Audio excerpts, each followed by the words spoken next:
Hey family, real quick, if you've ever loved someone so much it hurt, or sacrificed everything for a child who became your whole world, you need to stay right here. Picture this, a scared 16-year-old girl holding a positive pregnancy test in a gas station bathroom, tears streaming, no one to call. 18 years later, that same girl, now a proud army mom, watches her son march across the parade field in dress uniform while Proud Mary plays and the entire battalion stands at attention. What happened in between will wreck you, heal you, and make you believe in unbreakable love again. If this story hits you in the chest, smash that like button immediately. It helps more moms like Emily find these videos, and subscribe with notifications on. We're building a community of people who refuse to give up, and your support keeps these stories alive. Emily Carter was 16 years old the day her life split into before and after.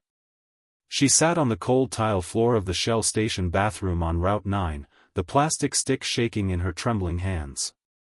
2 pink lines.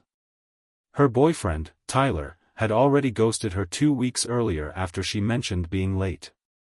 Her father had thrown her out the month before for disgracing the family name. Her mother sent a single text, "Don't come home until you fix this." She had $43 in her pocket, a half tank of gas, and a dream of becoming a nurse that now felt like a cruel joke. That night she slept in her car behind the Walmart. The next morning she applied for every job that didn't ask for ID or experience. By the time her belly started showing, she was working the night shift at Denny's, feet swollen, back aching, smiling at truckers who sometimes left extra tips when they noticed. The birth was brutal. No epidural because she had no insurance yet. Jake came into the world screaming at 3:17 a.m. on a rainy April night. When the nurse placed him on her chest, Emily whispered the only promise she knew she could keep, "I've got you, baby." Always. The first 2 years were a blur of survival math. WIC checks stretched for formula. She earned her GED at night while Jake slept in a laundry basket beside her desk at the community college library. She moved from shelter to Section 8 apartment to a tiny studio where the heat only worked half the winter. People whispered at the grocery store. "Teen mom. Won't amount to anything. That boy's gonna end up just like his daddy." Emily heard every word and let them fuel her instead of break her. She taught Jake to read before he was 3 using library books and flashcards she made on index cards during breaks at the diner. She taught him manners, how to look adults in the eye, how to say, "Yes ma'am," and "No sir." Most importantly, she taught him that their little family of 2 was enough. Jake's first day of kindergarten, Emily cried in the car after dropping him off. Not because she was sad to let him go, but because she had kept him alive and safe for 5 entire years against every odds stacked against them.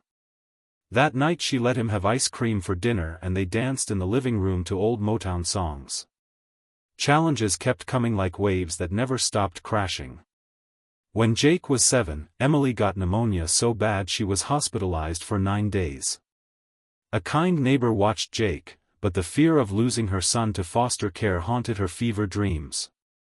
She recovered, but the medical bills added another $4,000 to the debt she chipped away at $20 at a time. At age 10, Jake came home with a black eye and a split lip. Older boys had called his mom a welfare whore. Emily sat on the edge of his bed that night and told him the truth about his father for the first time.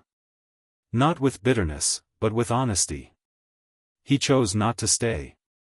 That says everything about him and nothing about you or me. Jake nodded, wiped his tears, and asked if they could practice punching the heavy bag at the community center. From that day forward, he defended his mom with quiet pride instead of fists. Middle school brought new storms. Emily worked 2 jobs, waitress by day, medical billing coder from home after Jake went to bed. She missed his 8th grade graduation because she couldn't get off work, but she surprised him with a $15 Walmart cake and a handwritten card that read, "I'm prouder of you than any cap and gown could show." Jake saved that card in his sock drawer. The teenage years tested everything. Jake started staying out late, skipping classes, talking back. One night at 15 he screamed, "I never asked to be born to a kid, Mom." Emily didn't yell back. She sat on the floor outside his bedroom door until 4 a.m. and cried silently so he wouldn't hear. The next morning she made his favorite pancakes and said, "You're right. I was a kid. But I grew up the day you were born. Now it's your turn to grow up too." That was the turning point. Jake started running track, joined JROTC, and got a part-time job bagging groceries so he could help with bills. He watched his mom study for her nursing prerequisites at the kitchen table after midnight and decided he wanted to make her sacrifices mean something.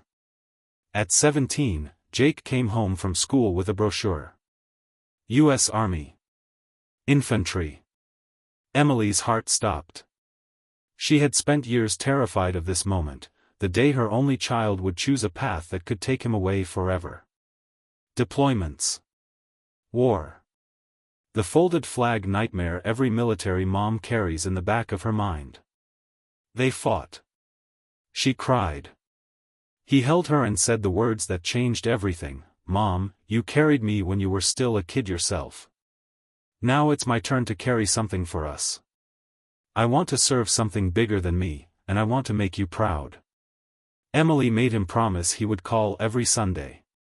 He kept that promise through basic training, through AIT, through every field exercise. The letters he sent from Fort Benning were her lifeline.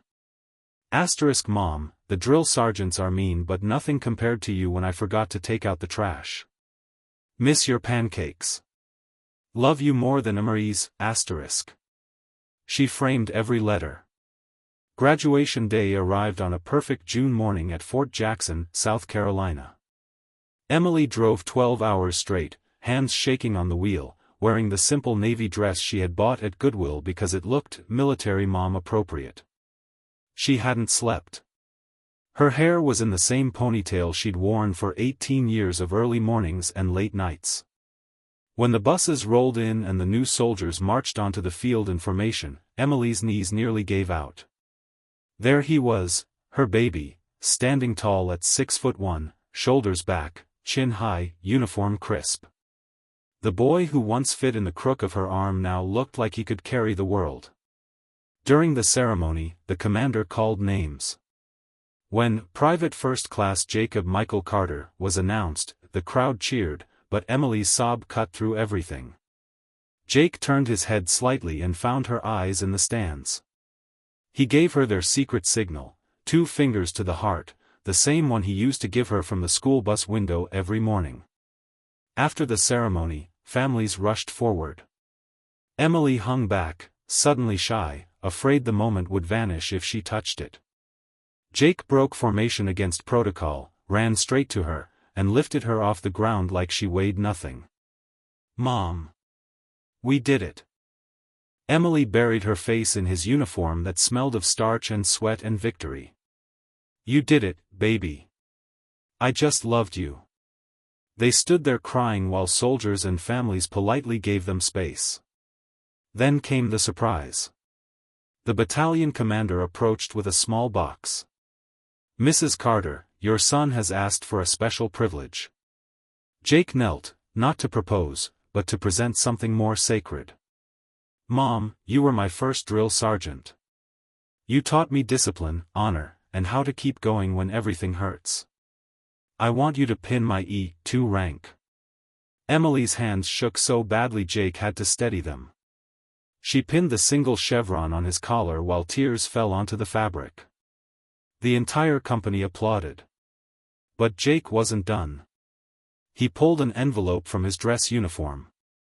Inside was a full-ride scholarship to nursing school, the one Emily had applied for and been waitlisted on 3 times because of her age and gaps in education. Jake had used his enlistment bonus and every extra dollar from his first paycheck to create a private scholarship fund in her name. "I told them your story," he said quietly. "They approved it yesterday. You start in August." Emily couldn't speak. She just held her son as the sun set over the parade field, the same sun that had risen on so many hopeless mornings. 18 years earlier, a terrified 16-year-old had whispered, "I've got you."